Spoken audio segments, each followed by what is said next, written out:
Creating a product listing on Amazon FBA involves several key steps to ensure your product is visible and ready for sale. Here's how to do it.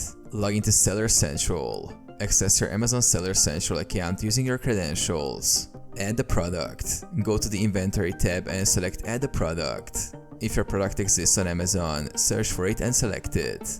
If it's a new product, click Create a new product listing. Choose Product Category. Select the most appropriate category and subcategory for your product. Ensure the category accurately reflects the product to enhance searchability. Enter product details. Fill in essential information including product name, brand name, manufacturer, product description, bullet points, keywords, images. Set price and quantity. Specify the price and availability quantity. Make sure your pricing is competitive. Select Fulfillment by Amazon.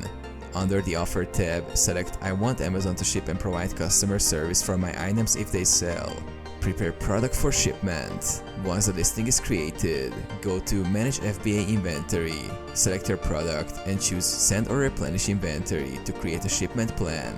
Follow the prompts to prepare your product for shipment, including labeling and packing according to Amazon's guidelines. Ship your products. Print the FNSKU labels and shipping labels. Send your products to the designated Amazon fulfillment center.